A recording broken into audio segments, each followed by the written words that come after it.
Hi, I'm Greta. I got a call at 1:07 a.m., the kind that doesn't just wake you, it empties something out of you. My mother was found curled outside a gas station in a blizzard. No coat, no shoes, just bruises. And the people who left her there? My brother and his wife. But that wasn't the worst part. What shattered me was realizing it wasn't the first time they'd hurt her. It was just the first time she couldn't lie for them anymore. So I drove 200 miles through snow and silence, straight into a truth I wasn't ready for.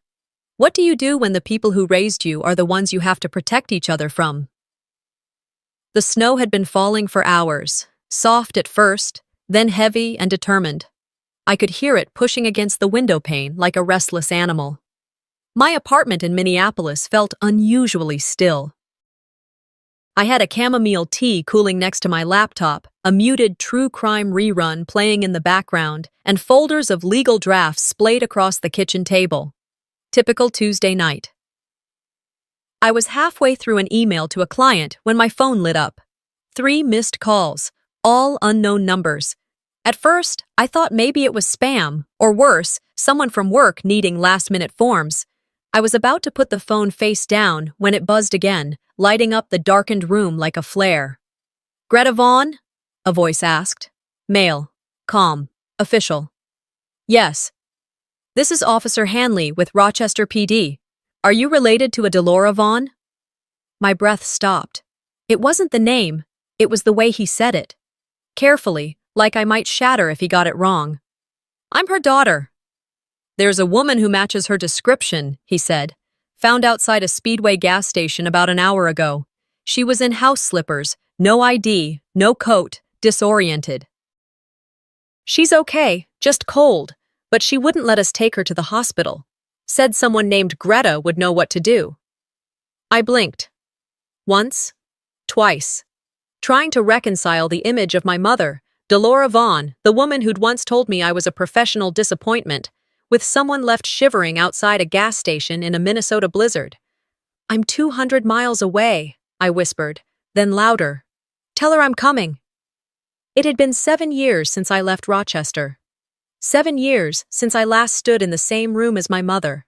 She hadn't called, written, or asked about me since I took a job in the city. She was the kind of mother who remembered birthdays when it gave her something to brag about, and forgot them when she was mad. But something about that call, it cracked something open. I didn't pack a bag. I didn't even change shoes. I grabbed my coat, keys, and the first aid kit under the sink, and I was out the door. The roads were already frosting over.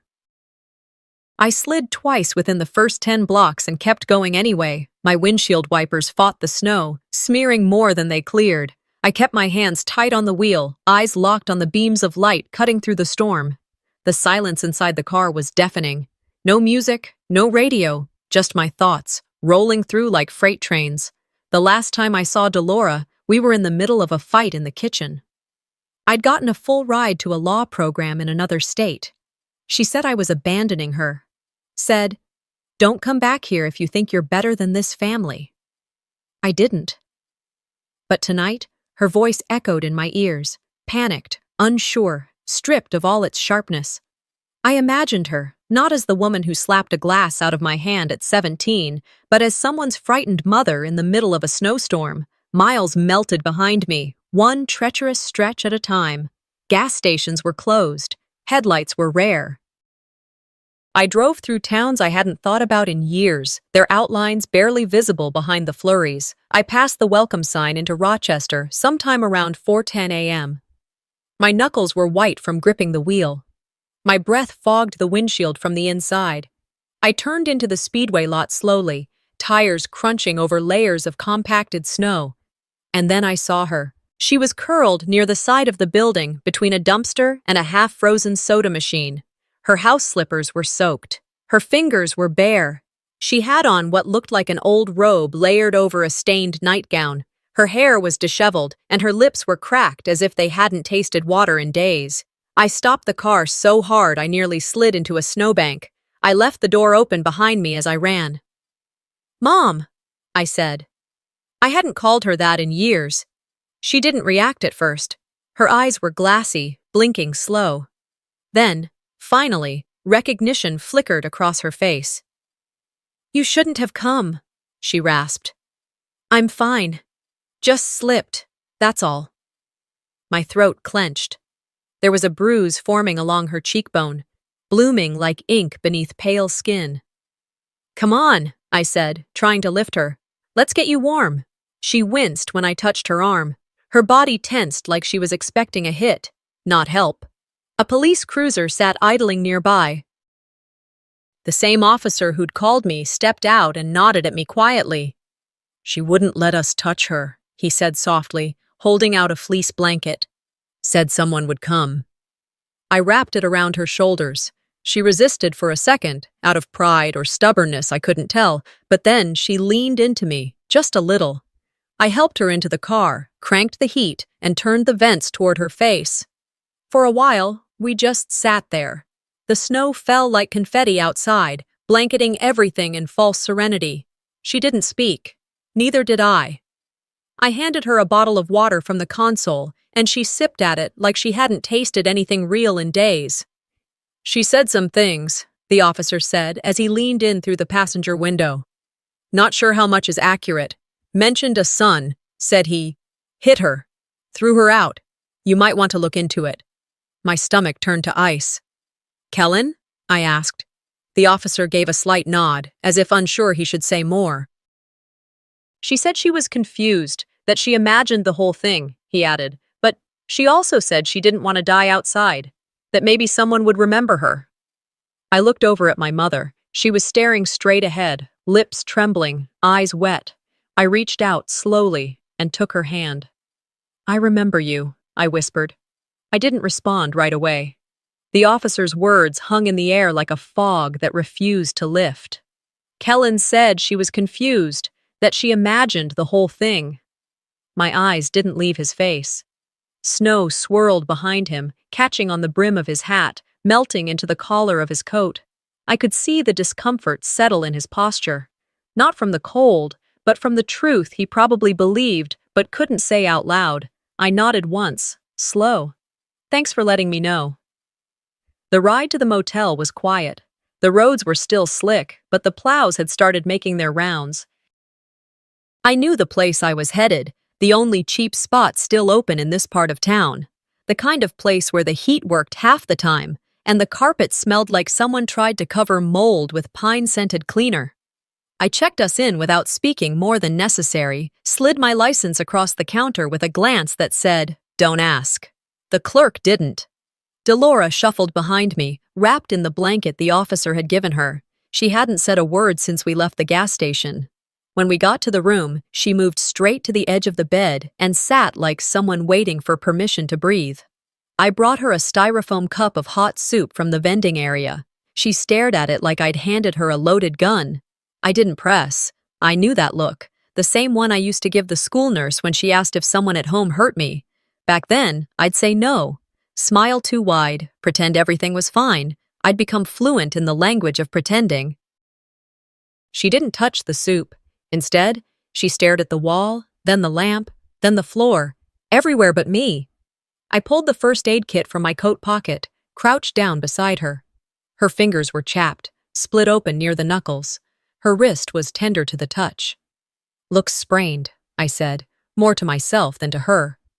She flinched when I wrapped it. "I didn't fall," she said softly, eyes fixed on the wall. I didn't say anything. She glanced at me then, just for a second. "Why did you come?" I stood. "Because you didn't deserve to freeze in a parking lot, no matter what's happened." A long silence. Then, so faint I almost missed it, she muttered, "Don't let him take it all." I turned sharply. "What?" But her eyes were closed again, breath slow, as if she hadn't spoken at all. I didn't sleep. I sat on the edge of the second bed, staring at the cheap blinds swaying from the heater. Her phone buzzed once, an old flip model she'd had since I was in college. I checked it, 1 bar of battery left, 1 voicemail. I debated for a moment, then pressed play. It was Kellen. "You're embarrassing me, Ma. Keep this up and I'll make sure nobody finds you." My throat tightened. The voice wasn't angry, it was worse, calm, flat, like he was giving instructions to a plumber. I gripped the phone so hard it creaked in my hand. I'd spent years building a life where that voice couldn't reach me. And here it was, crawling through the air, cold and calculated. I remembered being 16, locked in the downstairs bathroom, holding a towel to my nose, blood soaking through. Delora on the other side of the door saying, "You always push him. He has more pressure than you. You should know better." She protected him, even from me. The ache wasn't just old, it was fossilized, and hearing it again didn't reopen the wound. It reminded me it never healed. I stepped outside the motel room, let the cold hit my skin like a slap. I didn't scream, I couldn't, but my body shook. Rage and clarity collided like oil and water. I had come here to help her. Now I knew I had to protect her from him. I got back inside. Delora was awake, eyes following me. I didn't wait. "Did he hit you?" She blinked. "He didn't mean to. I shouldn't have spoken out." "Spoken out about what?" She hesitated, her lips pressed together, forming a tight line. "The house," she said finally. "The accounts?" "I shouldn't have signed." I sank into the chair across from her. "What did you sign?" "Everything. I gave him access to the house, the bank. He said he'd manage it, help me with bills. Said I couldn't handle it anymore." "And you believed him?" "I was tired. Your father." When he passed, Kellen stepped up. "I thought—" Her voice cracked. "I thought he'd take care of me." "And now you're sleeping next to a dumpster," I said, too sharply. She flinched. "Don't talk to me like that." "Then don't lie to me like I'm still 15. We didn't speak for a full minute. Then she whispered, "You always wanted to leave. I thought you were gone for good." "I was," I said, "until your name came up on a police report." I couldn't sit still anymore. I grabbed the keys, walked to the car, and sat inside. The steering wheel was cold. My breath fogged the window. I closed my eyes and let the memories come. Kellen holding a birthday party I wasn't invited to. Mom framing his high school award while mine collected dust in a drawer. The day I left for college, Delora didn't even walk me to the door. It wasn't just the betrayal. It was the investment. All those years trying to prove I deserved a place in my own family. And now, it was collapsing. Because she finally saw what I always knew. I didn't come here for revenge. But I wasn't leaving without the truth. It was just past noon when I pulled into Kellen's driveway. The snow had let up, but the wind still had a bite to it, sharp enough to slice through my coat sleeves. I sat in the car longer than I needed to, staring at the house I used to call home. It hadn't changed. Same beige vinyl siding, same crack in the front step that Dad never fixed. From the outside, it looked sturdy, reliable, a place where everything made sense. But I knew better. Kellen had agreed, reluctantly, to let me come by to pick up some of Delora's things. I told him I'd be quick. He hadn't sounded happy, did he ever? But he didn't argue. Maybe he figured letting me walk around the place for 10 minutes was easier than drawing more attention to the mess he'd made. I knocked out of habit, then pushed the door open. It creaked just like it always did. The smell hit me first. Pine cleaner, mixed with whatever Riva had been cooking. Some kind of sauce with way too much garlic. I stepped inside, wiping my boots on the mat that still read, "Home is where the heart is," even though we both knew that wasn't true. The hallway stretched out in front of me, and that's when I saw them, the photos. Dozens of frames lined the wall. Kellen as a toddler, grinning with cake smeared across his cheeks. Kellen in a football uniform. Kellen and Riva on their wedding day, all smiles and expensive hair. Their daughter Avery at every stage, preschool graduation, ballet recital, first day of middle school, even a framed print of Riva at her college graduation, wearing a sash like she'd discovered something no one else ever had. I walked slowly, scanning every single frame, every sliver of life captured and curated. And then I found it, or rather, what was left of it. An old family photo, the one from 1999. I remembered that day. It was taken outside the church after Easter service. I was wearing a pale blue dress that Mom said made me look washed out. Everyone else was in pastels. We looked like one of those catalog families. But in this version, the photo had been neatly cropped. My side of the frame, my shoulder, my smile, the tilt of my head, gone, as if I'd never stood there. Delora once told me, that photo was too big for the wall. I used to think she meant it literally. Now I understood. I backed away slowly. My pulse ticked like a metronome in my ears. I tried to stay calm, to pretend this wasn't a slap in the face, but it was. Every frame was a reminder that I had been erased, one cropped memory at a time. Then came the voice I hadn't missed. "Didn't expect you to come back," Riva said from behind me. "We managed just fine." I turned to face her.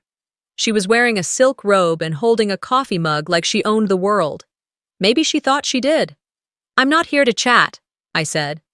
"Clearly," she replied, raising an eyebrow. "Your tone hasn't softened with time." "You kicked her out in a snowstorm," I said, keeping my voice level. "That's not something people forget." Riva rolled her eyes. "You really don't know half the story, Greta." "Then tell me," I said.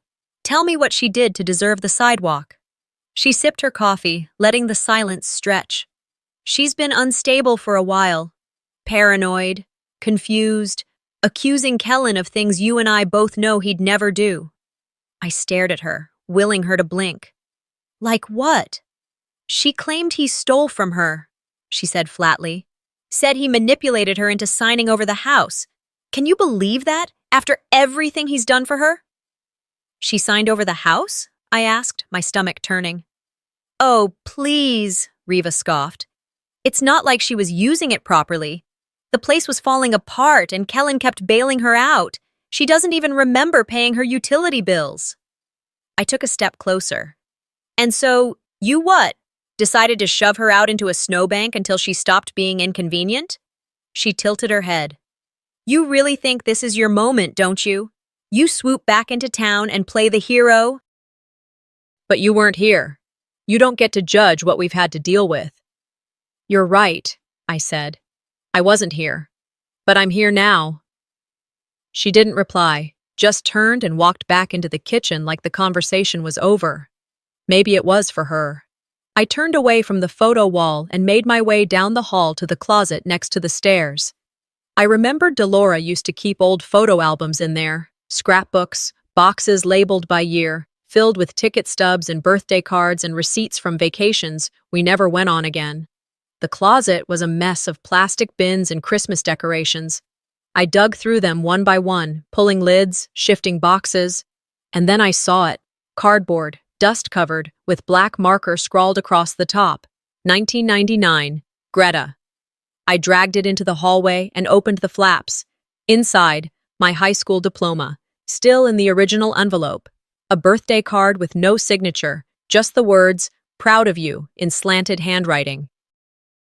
And a college acceptance letter, torn down the middle, then taped back together. I sat down on the floor, my legs folded under me, my hands trembled, but I didn't cry. I wasn't 16 anymore. I wasn't waiting for someone to tell me I mattered. I took out my phone and started taking pictures. Each item, one by one. Documentation, not nostalgia. This wasn't a trip down memory lane. This was evidence, not memories.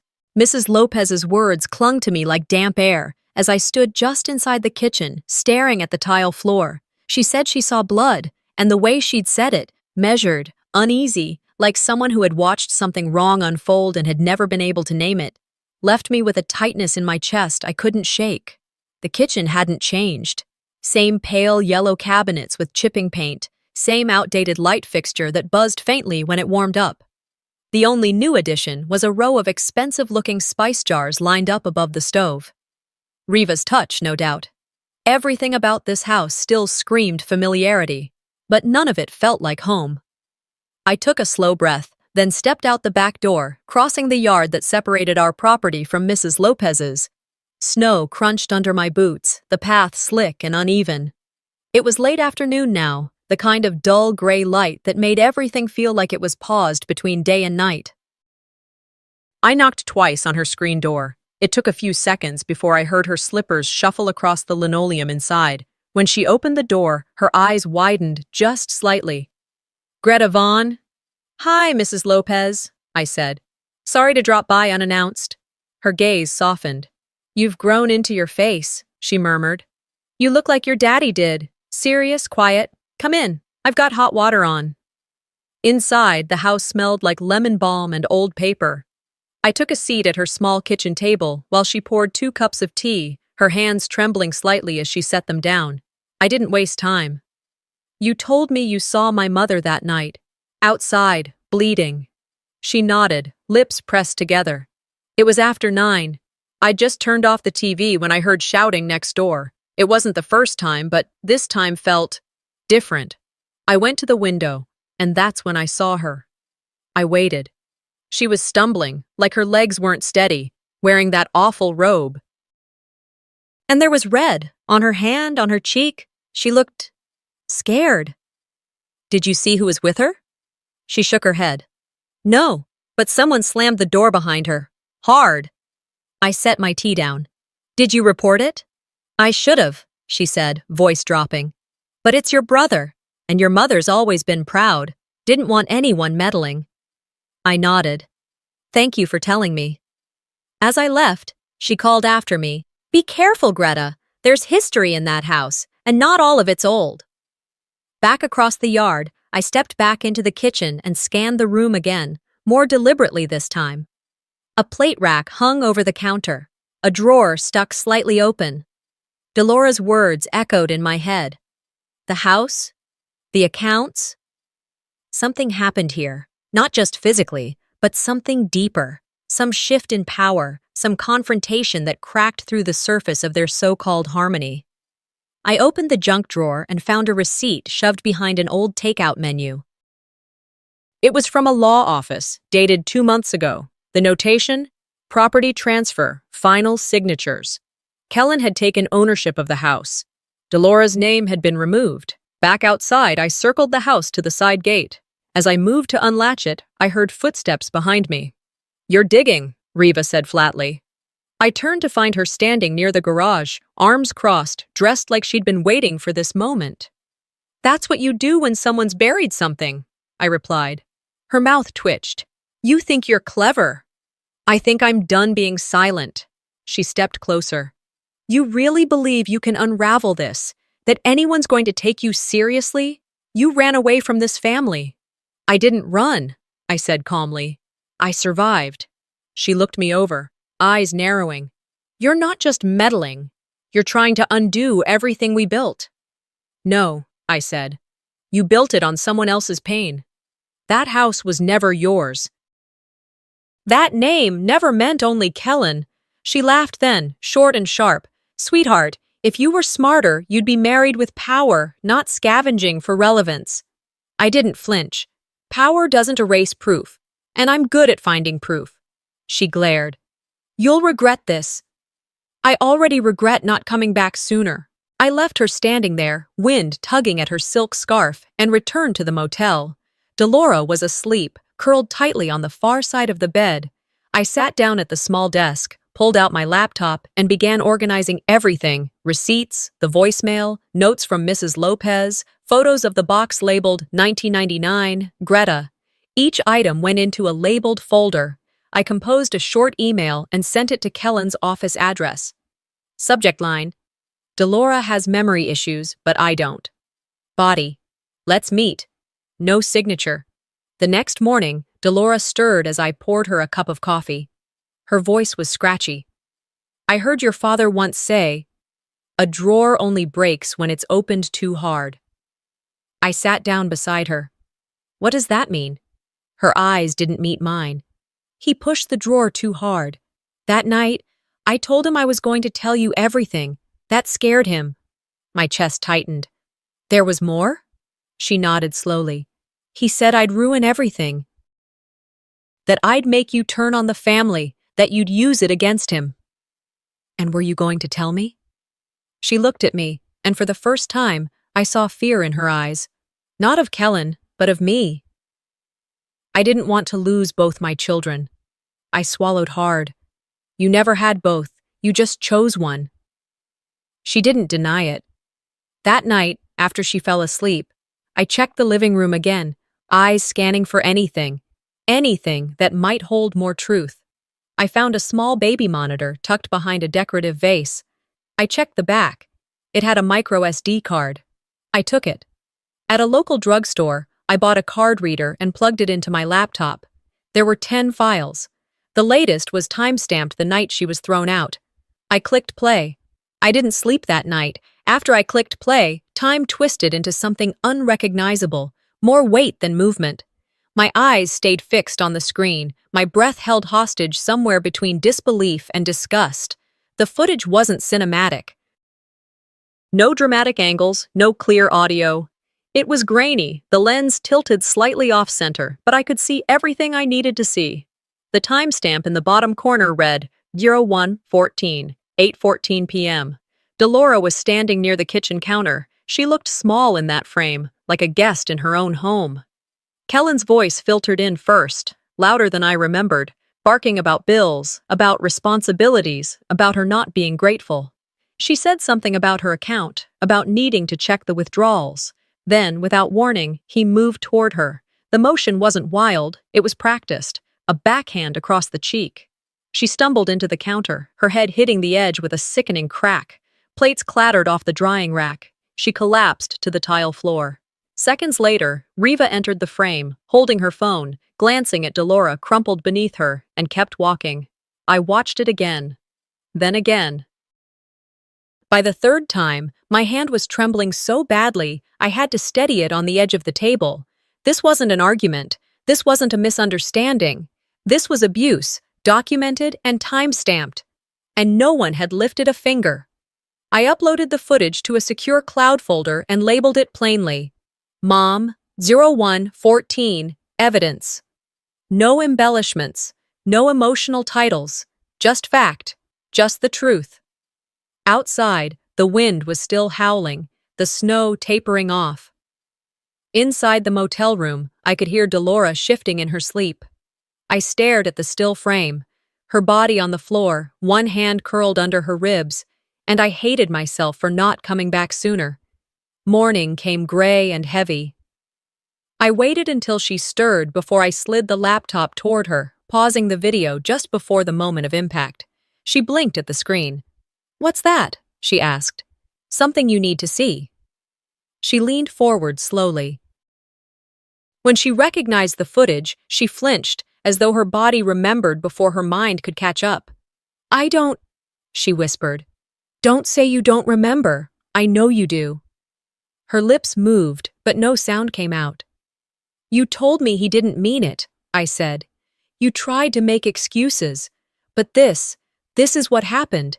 And she walked right past you like you were an empty coat on the floor." Delora's voice finally found shape. "He's not a bad person. He's just overwhelmed."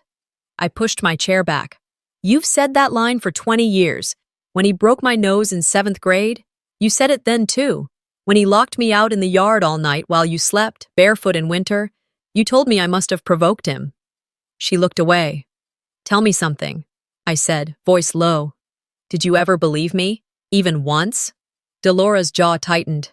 "You were always so loud, Greta. So needy." I laughed, bitter and small. Maybe I was just there, and that was too much. I didn't wait for a response. Back at the table, I drafted an email. No subject line. Just a still image from the footage. Delora mid-fall, the tile floor just inches from her head. I sent it to Kellen's work address. No message, no explanation, just the truth. It took less than 30 minutes for Riva to call. "What are you trying to do?" she hissed into the phone. "You want to ruin everything?" "You think a grainy video's going to change anything?"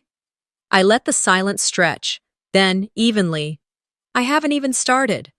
Click. I leaned back in the chair, listening to the radiator hiss against the cold. It wasn't about revenge, not anymore. This wasn't about making them suffer. It was about cutting off their access to her, to what they'd taken, to what they still believed belonged to them. I opened a legal template and started typing. Elder abuse, financial coercion, physical assault, names, dates, locations, attached evidence files. I had everything I needed. Then I picked up my phone and scrolled to a contact I hadn't used in years. Casey Hill, a nurse I used to work with who now did social work with the county. When she answered, her voice cracked with familiarity. Greta? Is everything okay? No, I said, but I think I finally know what to do. We talked for 20 minutes. I told her everything, not just the incident, but the pattern, the years of silence. The manufactured innocence, the property transfer, the medical records, the phone footage. She didn't interrupt once. At the end, she said quietly, I can file for an emergency evaluation. That'll trigger a home visit. If it holds up, it goes to court. Do it, I said. Today. I'll need a statement. I'll send it within the hour. By evening, I'd done more paperwork than I had in the last 2 months combined. My hands were stiff, but my mind was clear. Delora stayed quiet most of the day, her eyes on the window like she was watching a storm roll in. I sat across from her, folders stacked high between us. You're doing all this for someone who never believed you, she said. No, I replied. I'm doing it for someone who deserves to finally believe herself. We didn't talk after that. I turned in just after midnight. The room was dark, the heater humming a dull rhythm.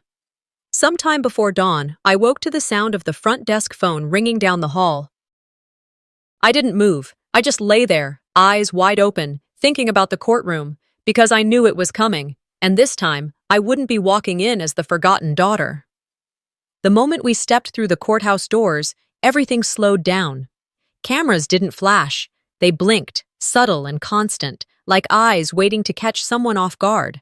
Reporters whispered into tiny microphones, their eyes scanning me, then shifting toward Delora, who walked beside me with slow, measured steps. She was dressed in one of my old jackets, something simple but warm, and it swallowed her small frame. Her silence was loud, but her posture, upright, composed, spoke volumes. We passed the metal detectors, the hallway echoing with the quiet buzz of anticipation.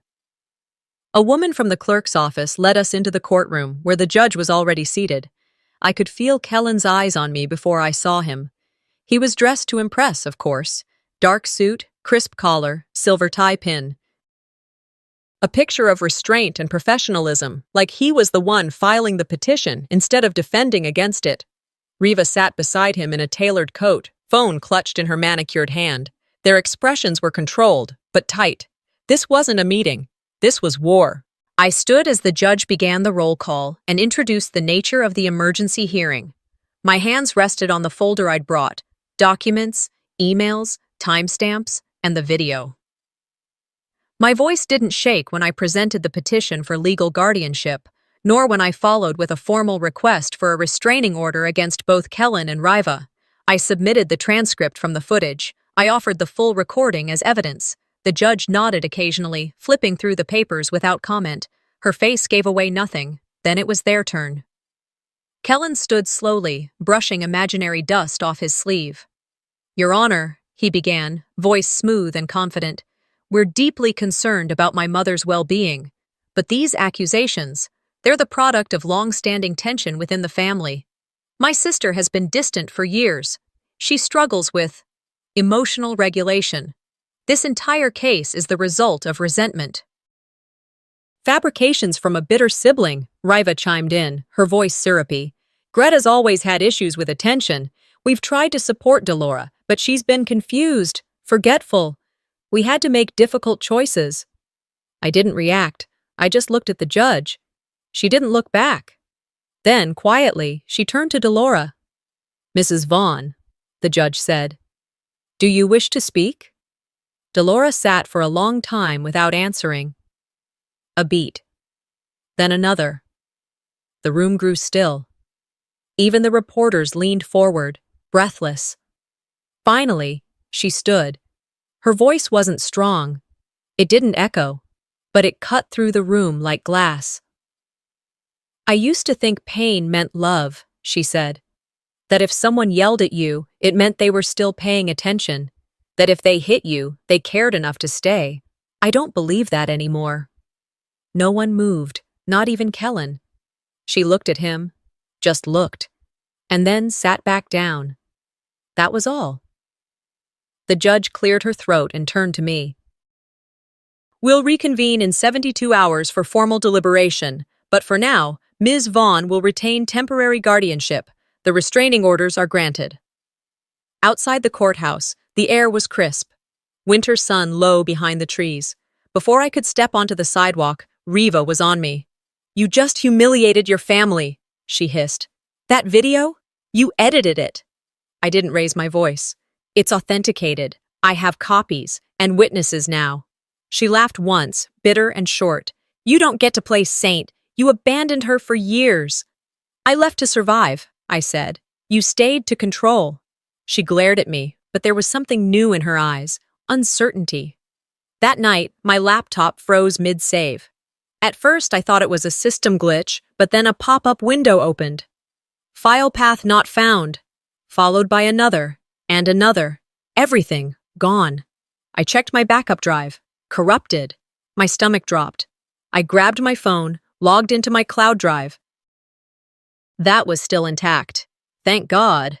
By morning, the smear campaign had started.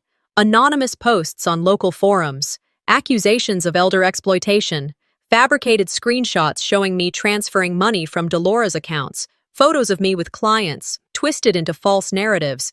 But I'd expected this. I contacted a journalist I trusted, Maya Walsh, a reporter who had written about elder abuse cases before. We'd met at a health policy conference 3 years ago. I sent her a message. "You want a story? Here's what successful sons get away with." I uploaded a partial clip of Dolores' courtroom statement to an advocacy site with national reach. I didn't label it with names. I didn't even explain. The words spoke for themselves. Within hours, comments poured in. "She sounds like my mom. I lived this. I thought I was the only one." The message was clear. We weren't alone. The silence that had protected them for decades was cracking. The next day, as I sipped lukewarm coffee from the motel vending machine, I watched the notifications build. Then, my phone buzzed with a new headline: Kellen Vaughn to address abuse allegations in press conference, today at noon. I smiled, calm and ready, because I knew what was coming. I stood on the courthouse steps, phone in hand, coat zipped all the way up to my throat. The wind was relentless, tugging at my sleeves and biting my skin, but I barely felt it. My eyes stayed locked on the screen. Kellen's press conference had just begun. He looked every bit the part, calm, calculated, dressed in navy with a pocket square that probably cost more than my rent. Riva stood slightly behind him, her lips painted a soft, non-threatening pink, her posture just angled enough to look supportive but not assertive. To anyone else, it might have seemed like a united front. To me, it was choreography. He started with a prepared statement, of course. "We're heartbroken by the false accusations that have surfaced," he said, hands folded neatly on the podium.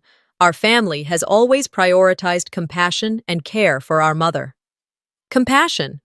That word nearly made me laugh. He continued, painting a picture of family turmoil, generational misunderstanding, and mental decline. "Greta," he said, using my name like he'd earned the right, "has been estranged from our family for years. She's hurt, and sometimes hurt people lash out." It was textbook damage control. Make me look unstable. Position himself as the patient, burdened son. Let the audience fill in the rest. Reporters nodded. Some scribbled notes. A few looked skeptical, but no one interrupted. Not yet. I refreshed the live stream chat. The numbers were climbing. Viewers, comments, reactions. And then it happened. The screen glitched, just slightly. A notification banner slid across the bottom of the video. New video uploaded. Anonymous. It wasn't from me. The press conference didn't stop, but the energy shifted. A few reporters glanced at their phones. One woman, front row, paled visibly and raised her hand. "Mr. Vaughn," she said, "can you explain this audio recording that just surfaced?" Kellen blinked. "I'm sorry, what audio?" The reporter didn't wait. She pressed play on her phone, holding it up near her mic. His voice filled the space. "That old woman's a liability. Freeze her out if you have to." Gasps. Real ones. He froze, just for a beat, then leaned toward the podium. "That's clearly taken out of context. Another reporter cut in. "Mr. Vaughn, is this your voice?" He hesitated. That was all it took. Riva took a half step back, her face blanking out in real time. And just like that, the carefully composed illusion cracked. The clip spread fast. Reddit, Twitter, Facebook. Within minutes, the hashtag freeze her out trended nationwide. I didn't need to say a word. The truth had legs. Reporters shouted. Cameras pushed forward. Kellen tried to regain control, redirect, appeal to emotion, blame deepfakes, but it was too late. The phrase was out there, echoing louder than anything he could spin. Riva looked ready to bolt. She leaned in close to him, unaware that her mic was still hot. "I told you that voicemail would surface." "You never delete anything, Kellen." He shot her a look sharp enough to cut glass. I watched it all unfold live. Still standing on the courthouse steps, still wrapped in that old coat, still cold.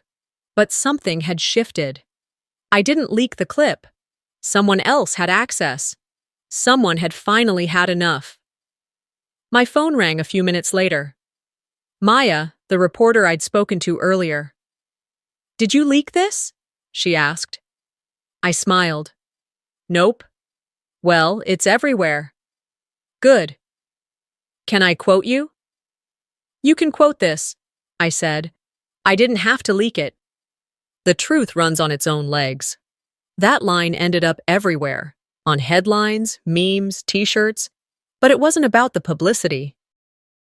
Community groups started tagging me in their posts, advocacy pages, mental health forums, elder care awareness sites.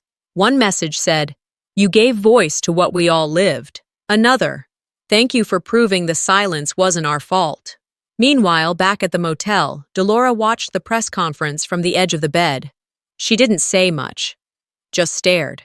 When the audio played, I watched her flinch, not like she was surprised, but like she was remembering every time she convinced herself it hadn't happened.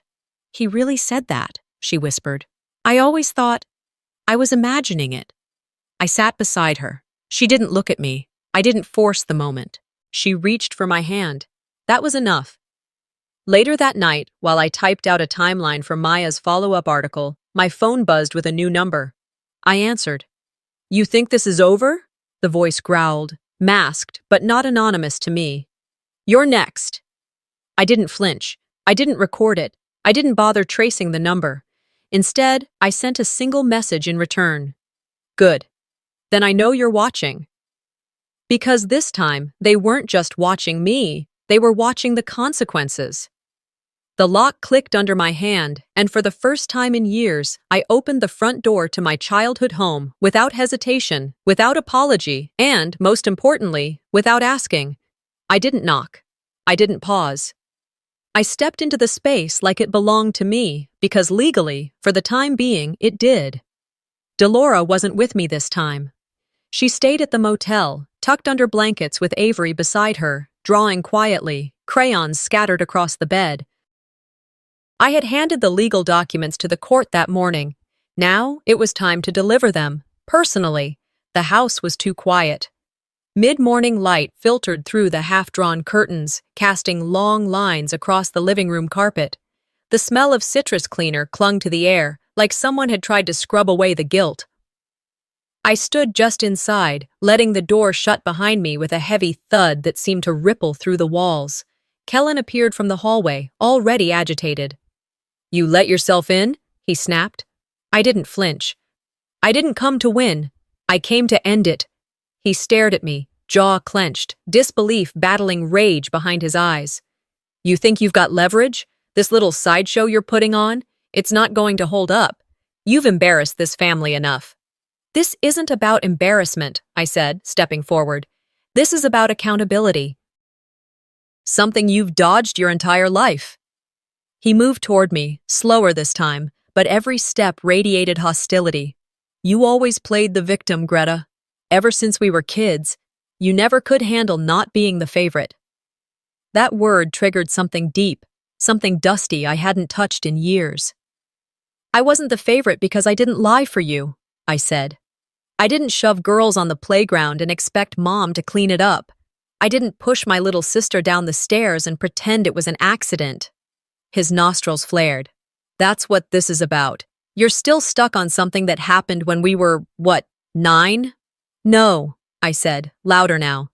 I'm stuck on the fact that you never once took responsibility. Not then. Not now. You've turned Mom into a puppet, Riva into your handler, and this house into a lie. Riva stepped in from the kitchen, holding her phone. Is this a performance, Greta? Because if it is, you might want to bring a camera crew next time. No need, I replied. I brought something better. I reached into my bag and pulled out the envelope. This, I said, holding it out, is a formal revocation of your power of attorney. And this, I tapped the second document, is a motion for permanent guardianship. Court dates set for next Thursday, and I filed for a protective order. You are not to contact or approach Delora again. Kellen scoffed. Who do you think you are? I think I'm the person you should have stopped underestimating 10 years ago. A small sound caught all of our attention. Soft footsteps on the stairs. Avery. She stood halfway down the staircase, clutching a sheet of paper, a drawing. Her eyes met mine, then drifted to her parents. I want to live with Aunt Greta, she said quietly. The room froze. Riva's smile faltered. Honey, let's not. I don't want to stay here anymore, Avery said, her voice steady. I'm tired.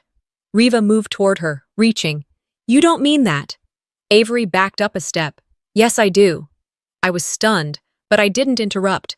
I let the moment live. Kellen's voice turned sharp. This is manipulation. No, I said. This is clarity. He stepped toward me, finger pointed. You're going to regret this. You're turning her against her own father. She's turning toward safety, I replied. You don't get to control the narrative anymore. His composure cracked. You ungrateful little... I raised my voice, just enough. You can scream, or you can leave. At that moment, 2 officers entered through the front door, quiet, professional. They had the order I filed earlier. One officer approached Kellen. Mr. Vaughn, we're going to need you to come with us for a temporary separation period. You're not under arrest, but you are in violation of a protective order if you stay here. You've got to be kidding me, Kellen muttered. Riva began protesting, trying to argue, but neither officer acknowledged her beyond a polite, Ma'am, step back. Kellen didn't fight. He didn't scream. He let himself be walked out, his face burning with rage, but no place to put it. Riva stood in the center of the room, looking suddenly very small. I hope you're happy, she spat. I'm not, I said. But I'm not ashamed either. She didn't answer. Later that afternoon, after everything settled, I walked through the living room. The quiet felt different now, less like avoidance, more like recovery. That's when I saw Delora. She came down the stairs slowly, one hand on the railing. She wore a sweater I hadn't seen in years, one of Dad's old ones. In her other hand, she held a photo frame. She didn't say a word. She placed the photo on the mantel. It was the old family photo, the one from Easter Sunday, the one they'd cropped me out of. This one wasn't cropped. My face was there. The silence between us wasn't cold. It was honest. And for the first time in my life, it didn't hurt. It was a Thursday morning when I came back to the house. Not the old one. The Vaughn family house was now just a line in a case file. But the quiet, single-story rental tucked behind an elementary school and a string of small, wind-worn shops. The snow from last week had mostly melted, leaving behind patches of brown grass and muddy sidewalks. I hadn't expected anything when I walked in. I wasn't looking for anything either. But it was there. A single envelope, plain and folded in half, sitting on the kitchen table. No name on the front, no address, just my mother's handwriting. The kind I hadn't seen in years, slanted, looping, too neat to be spontaneous. I sat down before opening it. I didn't want a grand apology. I didn't even know if I could handle one. I unfolded the paper slowly, as if it might disintegrate from age, even though it had clearly only been written that morning. There's no fixing what I ruined, the letter read. But you showed up. You didn't let me freeze twice. That's more than I deserve. That was it. No, I'm sorry. No signature. But somehow, it was enough. I stared at the letter for a long time, then folded it back along the crease and slid it inside a paperback I'd never finished. The book was about women who disappear, physically, emotionally, from photos, from memories, from history. I'd started it on a flight to Denver 3 years ago and abandoned it halfway through. Now, it seemed like the right place to leave her words. Not forgotten, just filed. The days moved differently after that. Without the press calls and court hearings, the world around me slowed to a pace I hadn't realized I missed. I still worked remotely, consulting for elder care programs, helping nonprofits write policies that might actually protect someone next time. But most days, I spent the mornings at the window with coffee, watching the school buses go by. Some days I wrote, but mostly, I read. I answered emails from people I'd never met. "I saw your story," they'd begin. "I was her once." Some wrote from hospital beds, others from assisted living homes. A few were daughters like me. Some were sons who had watched their mothers shrink under the weight of sons like Kellen. I didn't answer them all, but I read every one. Delora changed too. Not dramatically, not in any movie montage sort of way, but in small, consistent shifts. She started taking her medication regularly. She asked fewer questions about things that weren't happening. She stopped bringing up Kellen. We didn't talk about him, not out of avoidance, but because we didn't need to. The silence between us wasn't tense anymore. It was respectful, like both of us were learning how to breathe in the same space without choking. Dinner was simple most nights: pasta, soup, the occasional frozen casserole I heated too long or too little. Avery usually drew at the table, her crayons bleeding color into the corners of napkins. Delora would watch her sometimes with a look that said both regret and relief. She'd never say it, but I could see it. She was trying. Riva vanished from public view. After the press conference debacle and the leaked audio, her real estate firm let her go. Her name faded from the community events she once organized. The social media accounts went quiet. Kellen didn't face charges, not officially. The burden of proof in elder abuse cases was always high, but he lost his job.